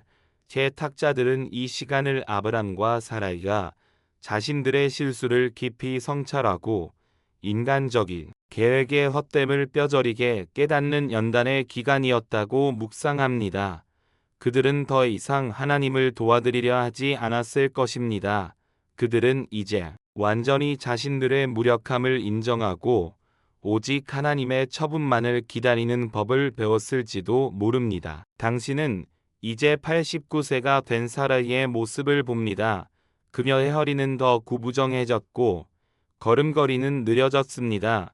그녀의 눈은 세상의 많은 것을 보았지만 이제 그 눈빛에는 모든 것을 체념한 듯한 평온함과 함께 꺼지지 않은 아주 작은 불씨 같은 무언가가 남아 있습니다. 그녀는 더 이상 조급해하지 않습니다. 그녀는 그저 매일의 삶을 묵묵히 살아냅니다. 장막을 돌보고 음식을 만들고 아브람을 섬깁니다. 그녀의 삶은 다시 박야 없던 시절의 그 조용한 기다림으로 돌아갔습니다. 하지만 이제 그 기다림의 질은 달라졌습니다. 그것은 더 이상 무언가를 간절히 바라는 능동적인 기다림이 아니라 모든 것을 내려놓고 하나님의 주권에 자신을 온전히 맡기는 깊고 성숙한 순종의 기다림이었습니다. 23번째 묵상, 하나님의 침묵의 시간. 때로 하나님은 우리의 삶에서 길게 침묵하시는 것처럼 느껴집니다. 기도는 겹뜨지 않고 어떤 길로 가야 할지 보이지 않습니다. 이 침묵의 시간은 우리를 절망하게 만들 수도 있지만 동시에 우리의 믿음에서 불순물을 제거하고 우리 자신을 의지하던 마음을 내려놓고 오직 하나님만을 바라보게 만드는 거룩한 과정일 수 있습니다. 그 침묵 속에서 당신은 무엇을 배우고 있습니까? 그러던 어느 날 13년의 긴 침묵을 깨고 하나님의 영광이 다시 한번 아브람에게 나타납니다. 그 현현은 이전과는 비교할 수 없는 장엄함과 권위를 동반했습니다. 나는 전능한 하나님이라 너는 내 앞에서 행하여 완전하라. 이 선포는 단순한 소개가 아니라 지난 13년간 인간적인 방법을 의지했던 아브람과 사라이에게 그리고 오늘을 살아가는 우리에게 하나님의 하나님 되심을 다시 한번 각인시키는 강력한 말씀입니다. 너희의 계약, 너희의 능력, 너희의 한계와는 상관없이 나는 스스로 모든 것을 이룰 수 있는 전능자다. 당신은 아브람과 함께 그 압도적인 인재 앞에 엎드립니다. 인간의 모든 교만과 계획이 먼지처럼 사라지는 순간입니다. 이에서 하나님은 아브람과 새로운 차원의 언약을 맺으십니다. 이전의 약속들을 재확인하는 것을 넘어 이제는 영원하고 불가역적인 관계로 그들을 묶으시는 것입니다. 내가 내 언약을 나와 너 사이에 두어 너를 크게 번성하게 하리라. 그리고 그 언약의 증표로 하나님은 아브람에게 새로운 이름을 주십니다. 이제 후로는 내 이름을 아브람이라 하지 아니하고 아브라함이라 하리니 이는 내가 너를 여러 민족의 아버지가 되게 함이로다. 아브람은 존귀한 아버지라는 뜻이었지만 아브라함은 여러 민족의 아버지 또는 많은 무리의 아버지라는 뜻입니다. 이것은 단순한 이름 변경이 아닙니다. 이것은 정체성의 변화입니다. 아직 아들 하나 제대로 없는 그에게 하나님은 이미 여러 민족의 아버지가 되었다고 선포하십니다. 하나님은 그의 현재 상태를 보고 말씀하시는 것이 아니라 그를 통해 이루실 미래를 보고 말씀하시는 것입니다. 24번째 묵상, 새로운 이름, 새로운 정체성. 하나님은 종종 우리의 과거의 실패나 현재의 모습이 아닌 당신의 계획 안에 있는 우리의 새로운 정체성을 선포하십니다. 세상은 우리를 실패자, 부족한 자라고 부를지 모르지만 하나님은 우리를 인히 자녀 거룩한 백성이라고 부르십니다. 당신은 세상이 붙여준 이름으로 살아가고 있습니까? 아니면 하나님이 주신 새로운 이름으로 살아가고 있습니까? 아브라함은 이 놀라운 선포에서 언약의 표징으로 할례를 행하라는 명령을 받습니다. 그의 집안의 모든 남자는 태어난 지 8일 만에 할례를 받아야 했습니다. 이것은 그들이 하나님의 언약 백성임을 몸에 새기는 영원한 증표였습니다. 이 입체적인 표징은 그들에게 고통을 주지만 동시에 그들이 누구에게 속해 있는지를 끊임없이 상기시키는 역할을 합니다. 그것은 그들의 믿음이 더 이상 감정이나 상황에 따라 흔들리는 것이 아니라 몸에 새겨진 언약처럼 변치 않아야 함을 가르쳐 줍니다. 하나님의 말씀은 여기서 그치지 않았습니다. 하나님의 시선은 이제 장막 안에서 이 모든 대화를 어렴풋이 듣고 있었을 한 영에게로 향합니다. 내 안에 살아있는 이름을 사라이라 하지 말고 살아라 하라. 사라의 그녀의 이름은 나의 공주라는 뜻으로 아마도 아브람이라는 한 가정 안에서의 존귀함을 의미했을 것입니다. 그러나 이제 하나님은 그녀에게 새로운 이름 사라를 주십니다. 사라는 여러 민족의 어머니 혹은 공주라는 보편적인 의미를 가집니다. 그녀는 더 이상 한 개인 아브라함의 아내가 아니라 믿음의 조상이 될 수많은 왕들고 백성들의 어머니가 될 것이라는 선포였습니다. 당신은 장막 안에서 자신의 새로운 이름을 듣는 사라의 마음을 상상해 봅니다. 89세 여성으로서의 모든 기능이 멈춘 지 오래된 할머니 이스마엘을 보며 자신의 실패를 매일같이 확인하던 여인. 그런 그녀에게 여러 민족의 어머니라는 이름은 얼마나 황당하고 비현실적으로 들렸을까요? 그것은 위로라기보다는 조롱처럼 느껴졌을 수도 있습니다. 25번째 묵상. 잊혀진 자를 기억하시는 하나님. 언약의 장면에서 하나님은 아브라함뿐만 아니라 사라의 이름도 바꾸어 주셨습니다. 이것은 하나님의 구원 계획에서 여성이 결트 부수적인 존재가 아님을 보여줍니다. 하나님은 종종 세상의 주목을 받지 못하고 비에서 조용히 자신의 자리를 지키는 이들을 기억하시고 그들을 당신의 위대한 이야기의 중심인물로 세우십니다. 당신의 삶이 아무도 알아주지 않는 것 같아도 하나님은 당신의 이름을 부르시며 당신을 향한 계획을 가지고 계십니다. 그리고 하나님의 선포는 절정으로 치닫습니다. 내가 그에게 복을 주어 그가 내게 아들을 낳아주게 하며 내가 그에게 복을 주어 그를 여러 민족의 어머니가 되게 하리니 민족이 여러 왕이 그게서 나리라. 이것은 그동안의 약속과는 차원이 다른 충격적이고 구체적인 선언이었습니다. 내 몸에서 날짜라는 약속이 이제는 명확하게 살아가 내게 아들을 낳아 줄 것이라는 연으로 바뀐 것입니다. 하갈을 통해 이루려 했던 인간적인 계획은 완전히 폐기되고 이제 하나님의 초자연적인 계획이 전면에 드러납니다. 이 말을 들은 아브라함은 엎드려 웃으며 마음속으로 생각합니다. 100세 된 사람이 어찌 자식을 낳을까? 사라는 90세니 지 출산하리려. 그의 웃음은 기쁨의 환호대 아니었습니다. 그것은 불신과 당혹감이 섞인 헛웃음이었습니다. 너무나 비현실적인 약속 앞에서 그의 이성은 도저히 그것을 받아들일 수 없었던 것입니다. 그는 심지어 하나님께 대안을 제시합니다. 이스마엘이나 하나님 앞에 살기를 원하나이다. 이것은 하나님, 이제 그만하면 됐습니다. 더 이상 무리한 약속은 마시고 그냥 지금 있는 이스마엘이나 잘 살게 해주십시오. 라는 체념 섞인 간청이었습니다. 26번째 묵상. 믿음의 조상도 웃었다. 우리는 종종 믿음의 인물들이 항상 강하고 흔들림 없는 믿음을 가졌을 것이라고 착각합니다. 그러나 아브라함의 웃음은 그 역시 우리와 똑같이 연약하고 의심하며 하나님의 약속을 인간적인 이성으로 판단하려 했음을 보여줍니다. 하나님은 그의 불신 섞인 웃음을 책망하지 않으십니다. 오히려 그의 웃음 속에서도 그를 향한 당신의 계획을 포기하지 않으십니다. 우리의 연약함이 하나님의 능력을 제한할 수 없습니다. 하나님은 아브라함의 제안을 거절하십니다. 그리고 당신의 계획을 더욱 확고하게 말씀하십니다.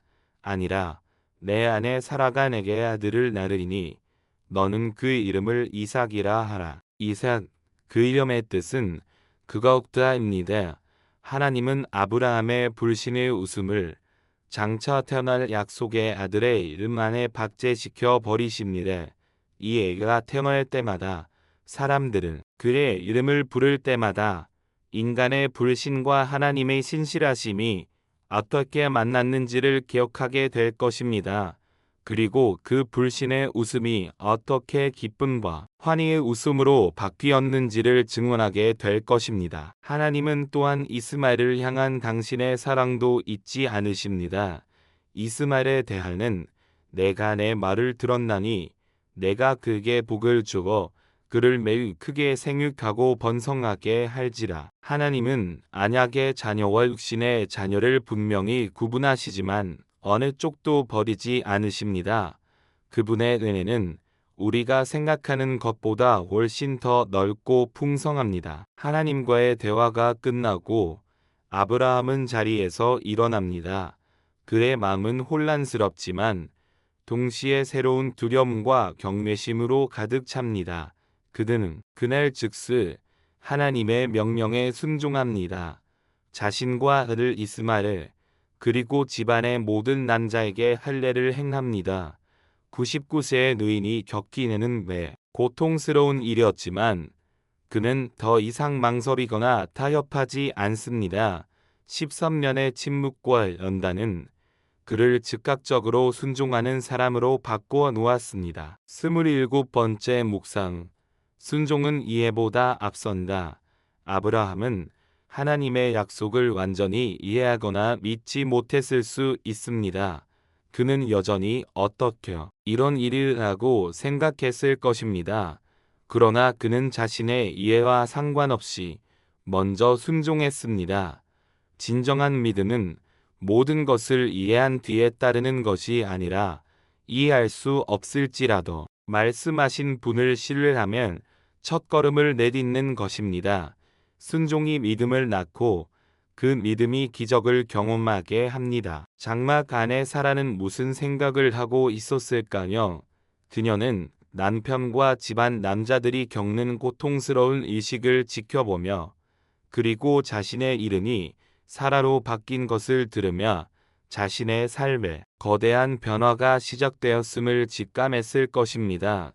그녀의 마음속에서는 여전히 의심과 희망이 싸우고 있었을 것입니다. 정말 내게 아들이 기 늙고 마른 몸에서 생명이 나올 수 있단 말인가? 당신은 그녀의 마른 손을 봅니다. 수십 년간 배를 짜고 맷돌을 돌리고 반죽을 하던 그 손, 이제는 그 언 생명의 씨앗도 품을 수 없을 것 같은 그 손.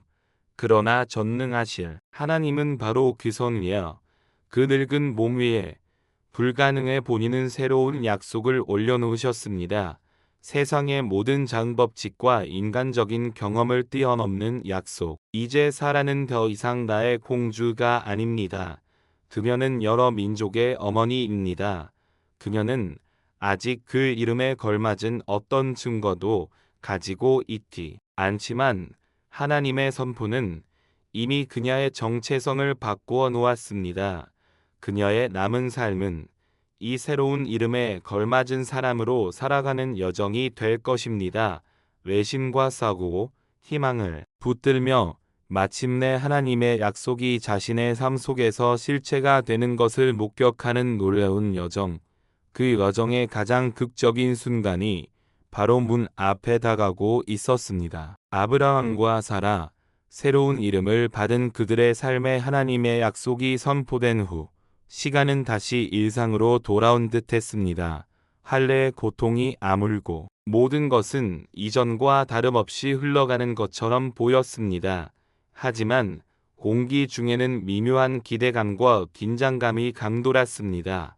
당신은 이제 사라의 시선으로 세상을 봅니다. 모든 것이 조금씩 다르게 느껴집니다. 아침에 눈을 뜰 때, 자신의 늙은 몸을 느낄 때마다 여러 민족의 어머니라는 이름과 현실 사이 거대한 간극을 실감합니다. 하지만 동시에 전능하신 하나님의 말씀이 귓가에 맴돌며 아주 작은 희망의 불씨를 꺼뜨리지 않게 합니다. 어느 뜨거운 정오, 하루 중 가장 더운 시간입니다. 사람들과 가축들 모두 그늘을 찾아 움직임을 멈추고 낮잠을 청하는 시간입니다. 아브라함은 마물의 상수리나무 숲 근처에 있는 자신의 장막 입구에 앉아 뜨거운 공기 아지랑이가 피어오르는 먼 들판을 바라보고 있습니다. 당신은 그와 함께 앉아 사막의 정적이 주는 평화로움과 나른함을 느낍니다. 모든 것이 고요하고 평범한 그저 또 다른 하루의 한낮입니다. 바로 그때 아브라함이 눈을 들어보니 저 멀리 사람의 형상을 한 새 존재가 서 있는 것이 보입니다. 이글거리는 태양 아래 예고도 없이 나타난 낯선 나그네들입니다. 이 척박할 땅에서 나그네는 곱잠재적인 위험일 수도 있고 도움이 절실히 필요한 사람일 수도 있습니다. 그러나 아브라함은 망설이지 않습니다. 그는 즉시 자리에서 일어나 그들을 향해 달려갑니다. 99세 노예의 몸이라고는 믿기지 않을 정도의 민첩함입니다. 그는 땅에 몸을 굽혀 깊이 절하며 극진한 존경을 표합니다. 네, 주여, 내가 주께 은혜를 입었으면 원하건대 종을 떠나 지나가지 마시옵고 물을 조금 가져오게 하사 당신들의 발을 씻으시고 나무 아래서 씻소서. 내가 떡을 조금 가져오리니 당신들의 마음을 상쾌하게 하신 후에 지나가소서. 이것이 바로 고대 근동의 뿌리 깊은 환대 문화입니다.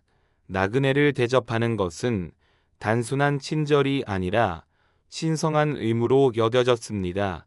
광야에서 나그네를 박대하는 것은 그를 죽음으로 내모는 것과 같았기 때문입니다.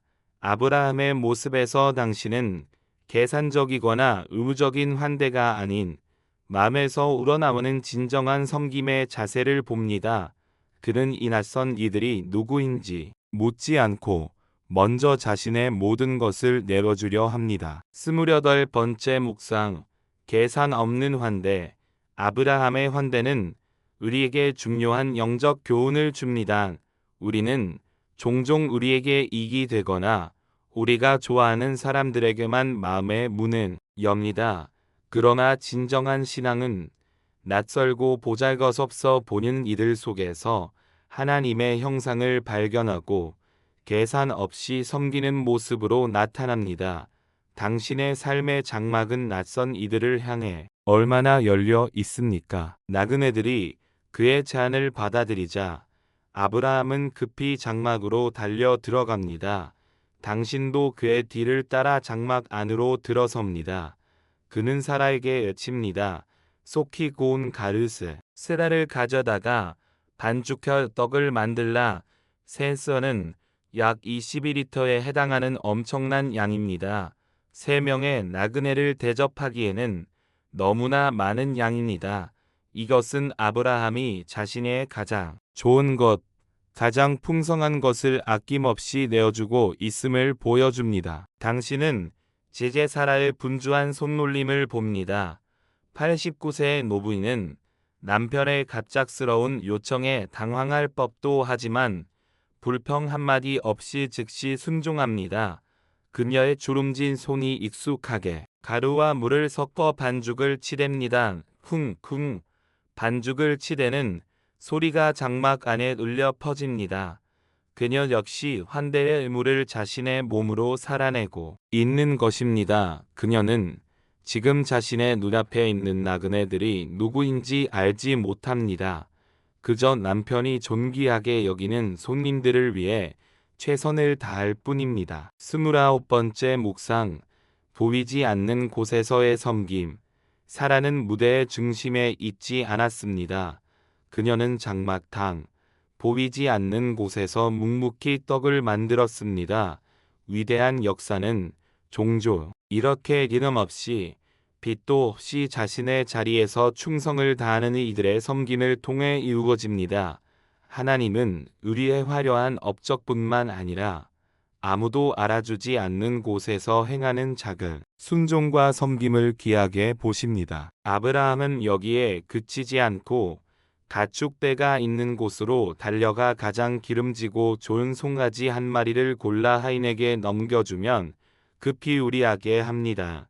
그리고 자신은 엉긴 젖 치즈나 버터와 같은 유제품과 유를 가져와 갓 구운 떡과 송아지 고기와 함께 나그네들 앞에 차려 놓습니다. 그리고 자신은 먹지 않고 그들이 식사하는 동안 나무 아래에 서서 시중을 듭니다. 족장이자 거부인 그가 이름 모를 나그네들을 종처럼 섬기고 있는 이 모습, 이것은 겸손의 극치입니다. 식사가 끝나갈 무렵 3명의 나그네 중 한 명이 입을 엽니다. 그런데 그의 질문은 아주 뜻밖의 것이었습니다. 내 아내 사라가 어디 있느냐? 아브라함은 장막에 있나이다 라고 대답합니다. 어떻게 나그네가 자신의 아내의 이름을 알고 있는 것일까요? 바로 그 순간 아브라함은 이들이 평범한 나그네가 아님은 직감했을 것입니다. 그리고 그 나그네, 이제는 주님 자신임이 분명해진 그분께서 충격적인 말씀을 하십니다. 내년 이맘때 내가 반드시 내게로 돌아오리니 내 안에 사라의 아들이 있으리라. 이 대화가 오갈 때 사라는 장막 문 뒤에 서서 엿듣고 있었습니다. 아마 처음에는 무슨 일인가 궁금해서 귀를 기울였을 것입니다. 그런데 자신의 이름이 불리고 도저히 믿을 수 없는 말이 들려오는 순간 그녀는 숨을 죽였을 것입니다. 내년 이맘때 사라의 아들이 있으리라. 이 말을 들은 사라의 반응은 무엇이었을까요? 그녀는 속으로 추스습니다.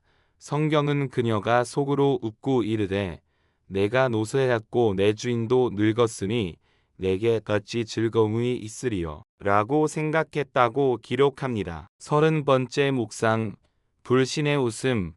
인간적인 웃음. 사라의 웃음은 아브라함의 웃음과 닮아 있습니다.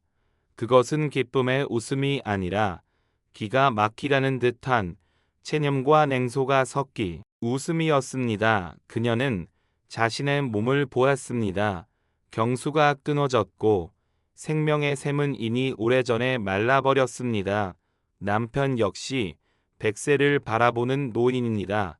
모든 생물학적, 경험자, 증거가 불가능을 외치고 있는 상황에서 아들을 낳을 것이라는 말은 농담처럼 들렸을 것입니다.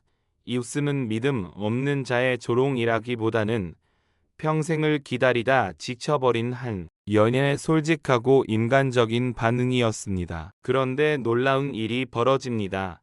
주님께서 사라의 속으로 웃은 그 웃음을 아셨습니다. 여호와께서 아브라함에게 이르시되 사라가 웃으며 이르기를 내가 늙었거늘 어떻게 아들을 낳으리요 하느냐. 장막 문 뒤에서 숨죽이고 있던 사라는 심장이 멎는 듯 했을 것입니다. 자신의 가장 깊은 속마음, 누구에게도 들키지 않았다고 생각했던 그 불신의 생각을 저 나그니가 정확히 꿰뚫어 보고 있었던 것입니다. 그는 정말로 모든 것을 아시는 분이었습니다. 그리고 주님은 사라의 불신을 향해 그리고 시대를 넘어 오늘을 살아가는 우리 모두의 이심을 향해 성경 전체를 관통하는 가장 위대한 질문 중 하나를 던지십니다. 여호와께 능하지 못한 일이 있겠느냐? 이 질문이 뜨거운 정오의 공기 속에 울려 퍼집니다. 이것은 단순한 수사적인 질문이 아닙니다. 이것은 창조주 하나님의 자기 선언입니다. 인간의 한계, 자연의 법칙, 경험의 벽을 넘어서는 하나님의 절대적인 능력을 선포하는 말씀입니다. 이 질문 앞에서 사라의 모든 논리와 경험은 무너져 내립니다. 그녀가 붙들고 있던 불가능이라는 마지막 보루가 산산조각 나는 순간입니다. 31번째 묵상. 여호와께 능하지 못한 일이 있겠느냐? 이 질문을 당신의 삶에 가져와 보십시오. 당신이 이것만은 안 돼, 이것은 불가능해 라고 선을 긋고 있는 영역은 무엇입니까? 깨어진 관계, 고질적인 질병, 해결되지 않는 재정 문제, 혹은 변화될 것 같지 않은 자신의 모습, 그 모든 것 뒤에 하나님의 이 질문을 올려놓아 보십시오.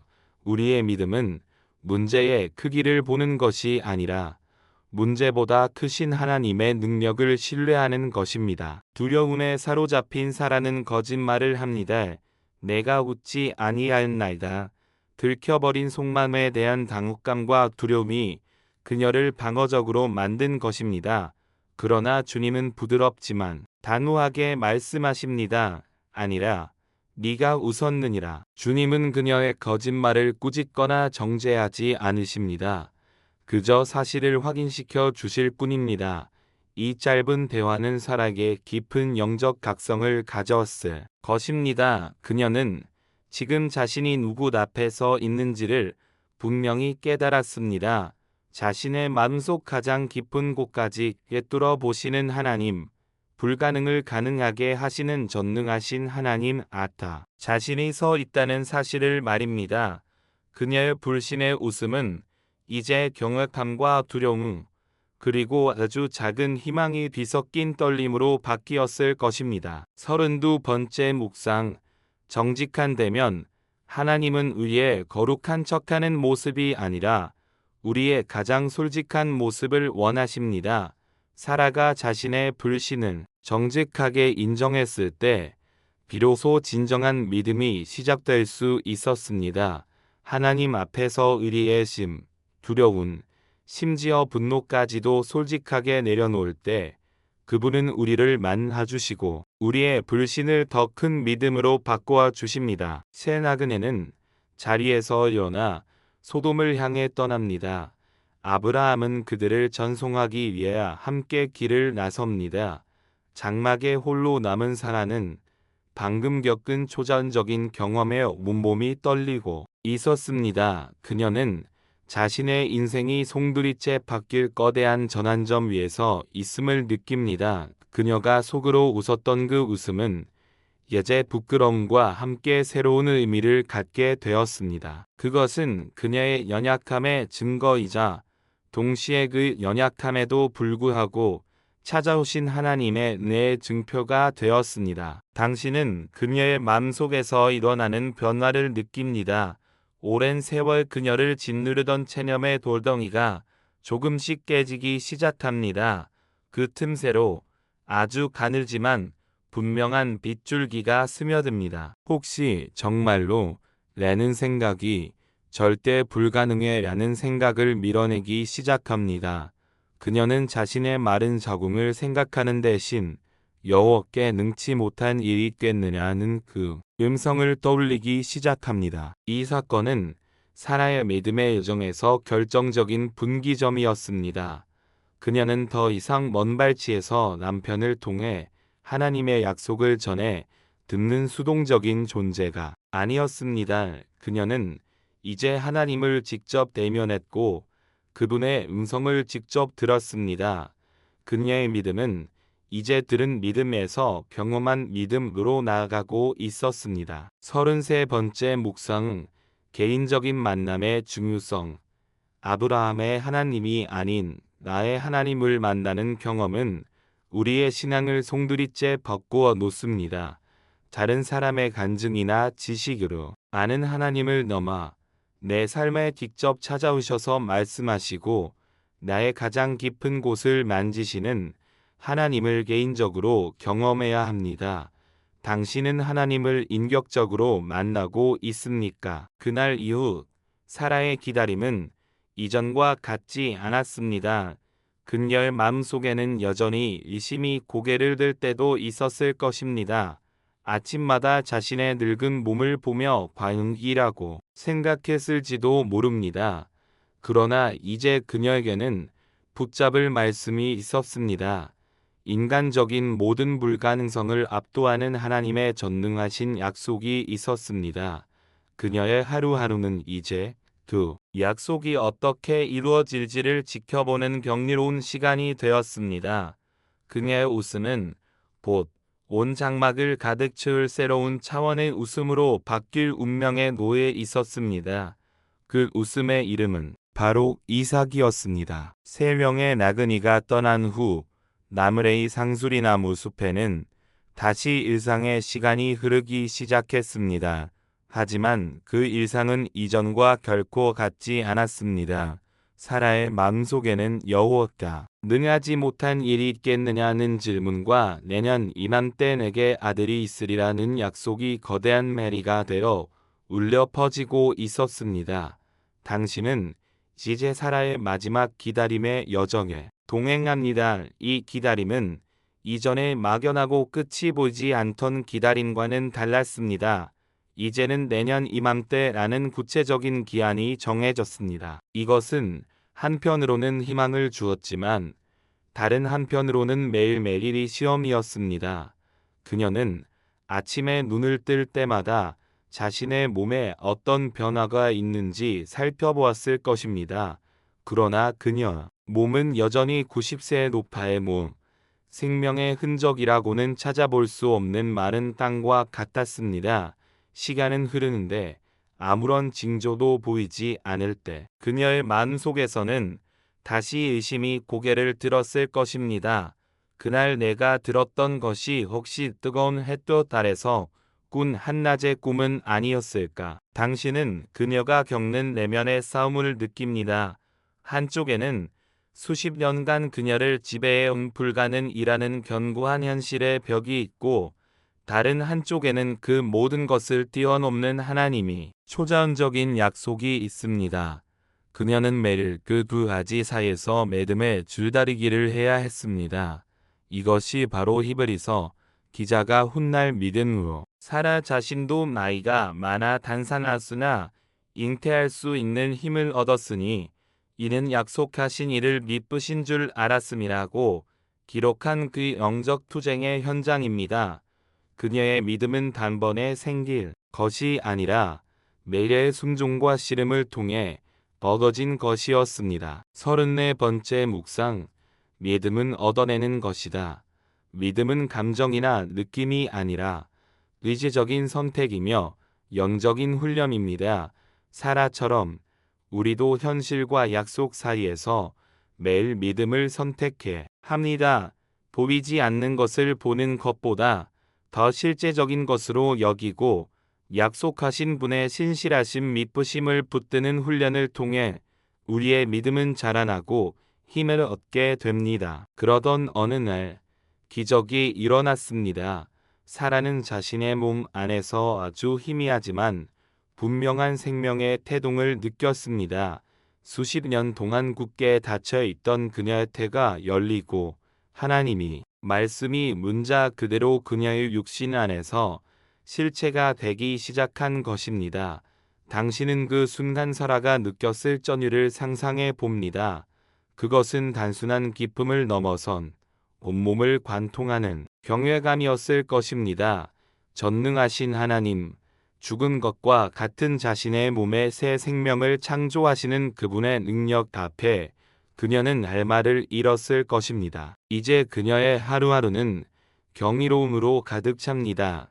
불로는 배를 어루만지며 그녀는 더 이상 자신의 나이나 쇠약함을 보지 않습니다.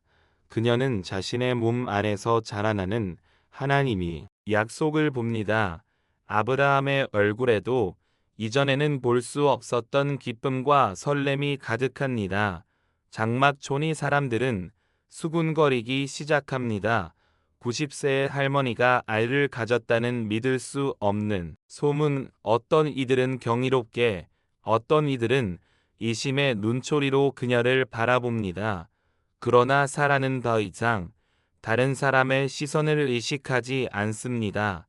그녀는 오직 자신 안에서 역사하시는 하나님의 위대하심에만 집중합니다. 35번째 묵상. 내 안에서 이루어지는 약속. 하나님의 약속은 종종 우리의 무환경이 아니라 우리 자신의 가장 깊은 내면에서부터 시작됩니다. 세상이 보기에는 불가능하고 기이해 보일지라도 성령께서 우리 안에서 새로운 생명을 잉태하고 새로운 성품을 빚어 가실 때 우리는 사라처럼 세상의 시선이 아닌 하나님의 역사에 집중해야 합니다. 드디어 하나님께서 약속하신 바로 그 시기가 이르렀습니다. 여호와께서 말씀하신 시기가 다. 성경은 그때를 정확히 기록합니다. 인간의 조급함이나 지연이 아닌 하나님이 완벽한 타이밍에 사라는 진통 끝에 아들을 낳습니다.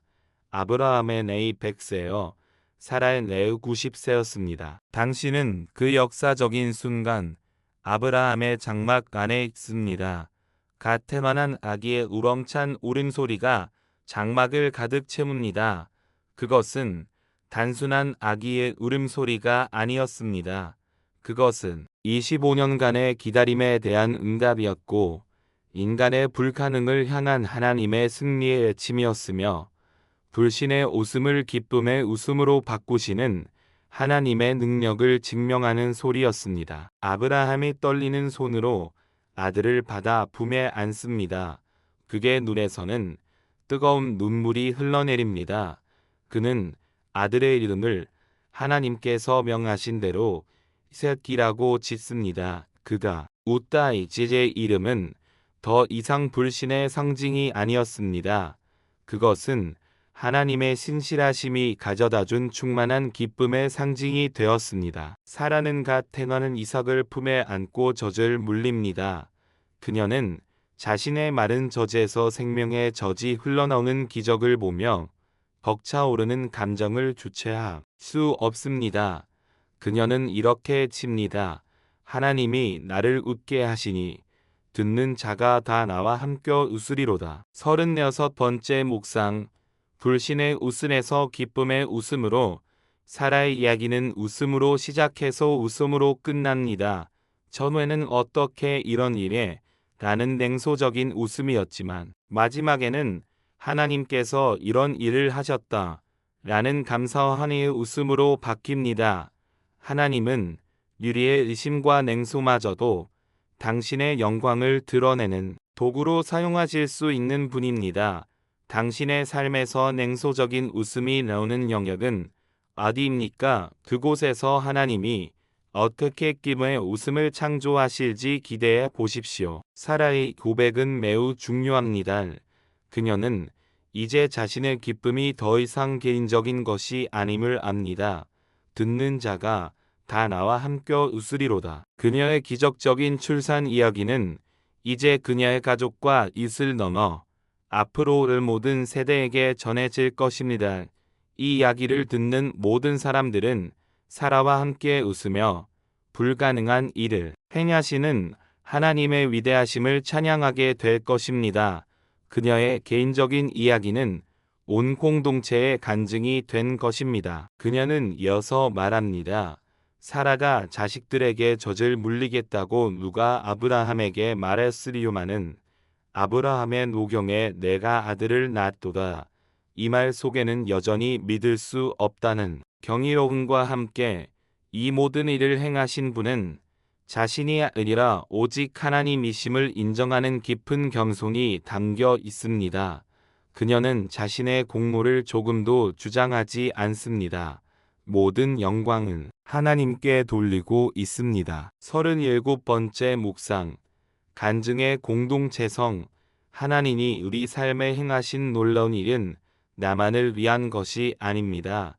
그것은 믿음의 공동체와 함께 나누고 함께 기뻐하며 함께 하나님께 영광을 돌리기 위한 것입니다. 나의 간증은 다른 이에게 희망을 주고 다른 이의 간증은 나의 믿음을 굳건하게 합니다. 우리는 그렇게 서로의 웃음이 되어주는 존재들입니다. 이삭이 태어난 후 아브라함의 장막은 진정한 기쁨과 활기로 가득 찹니다. 이삭이 자라 젖을 뗄 때쯤 아브라함은 큰 잔치를 엽니다. 당신은 그 잔치의 풍경 속에 있습니다. 사람들의 즐거운 웃음소리, 음악소리, 맛있는 음식 냄새가 진동합니다. 모두가 한마음으로 기적의 이삭의 탄생을 축하하고 있습니다. 그러나 그 기쁨의 잔치 한가운데서 사라는 또 다른 갈등이 씨앗을 발견합니다. 그녀는 이스마엘의 어린 이삭을 희롱하는 것을 봅니다. 히브리어 원어는 이 단어가 단순한 놀림이 아니라 경멸과 조롱의 의미를 담고 있음을 암시합니다. 어쩌면 이스마엘은 자신이 누려왔던 일한 아들이라는 지혜를 빼앗아간 이삭을 질투하고 괴롭혔을 것입니다. 이것을 본 사라의 마음속에 잠재되어 있던 모성의 보호 본능과 함께 과거의 상처가 되살아납니다. 그녀는 이스마엘이 약속의 자녀니 이삭에게 위협이 될 수 있음을 직감합니다.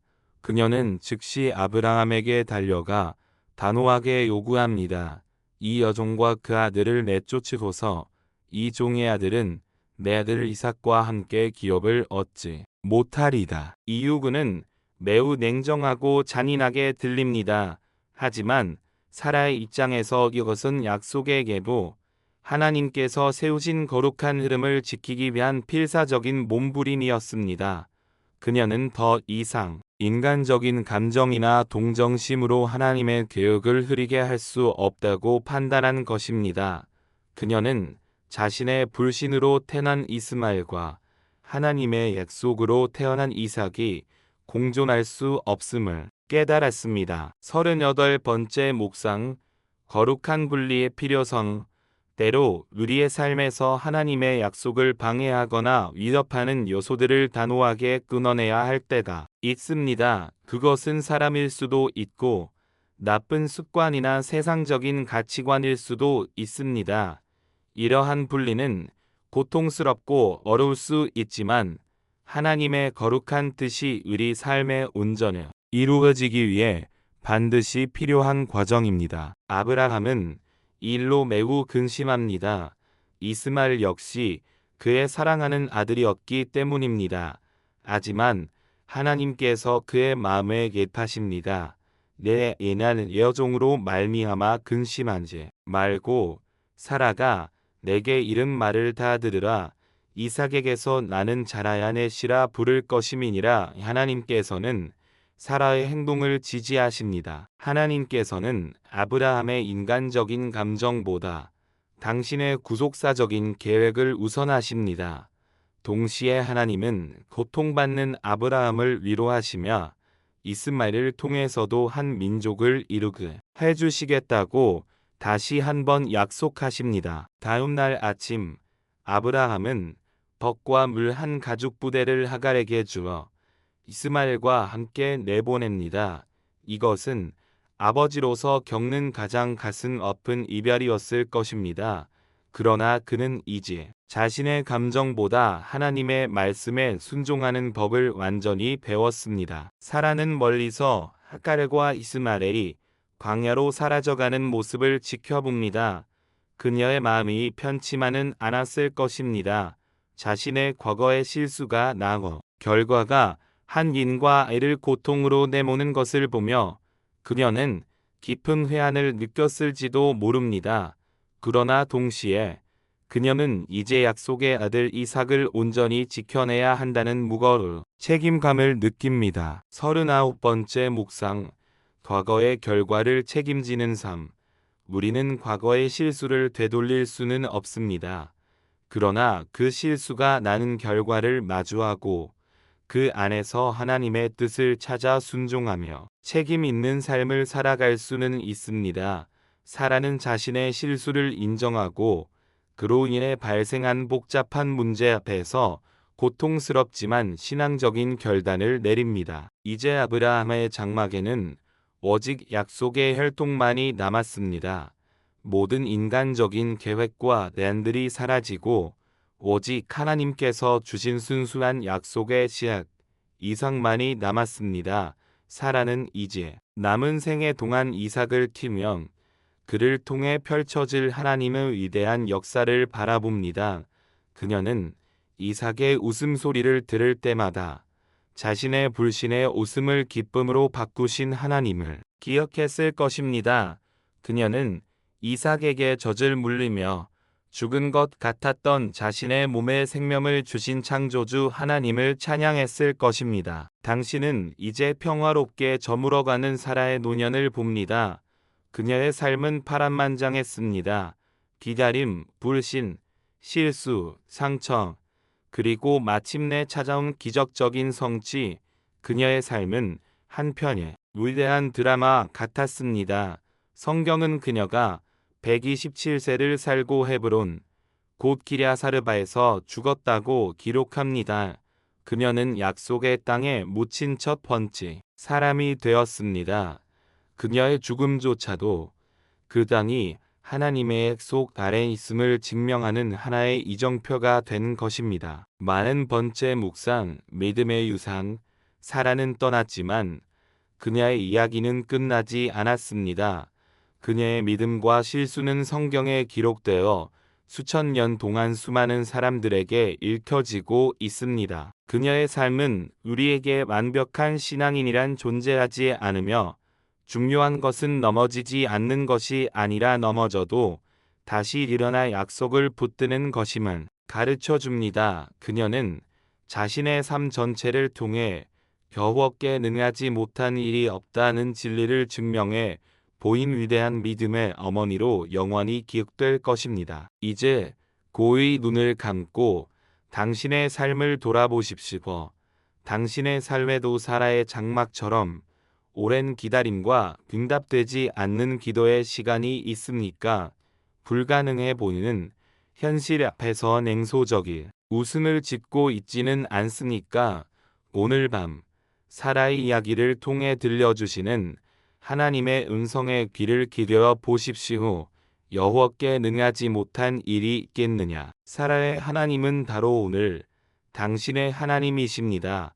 그분은 당신의 가장 깊은 눈물과 가장 작은 신음소리를 들으시는 분입니다. 당신의 불신과 연약함에도 불구하고 당신을 향한 신실한 계획을 결코 포기하지 않으시는 분입니다. 당신의 삶이라는 마른 땅 위에도 그분은 기적의 새 생명을 싹트게 하실 수 있습니다. 당신의 냉소적인 웃음을 온 세상을 울리는 기쁨의 웃음으로 바꾸실 수 있는 유일한 분입니다. 이제 오늘의 모든 염려와 불안을 내려놓고 그 신실하신 하나님의 품에 당신을 맡겨드리십시오. 그분의 때에 그분의 방법으로 당신의 삶 속에서도 가장 아름다운 웃음꽃이 피어날 것입니다. 편안한 밤, 주님 안에서 고요한 쉼을 누리시길 바랍니다.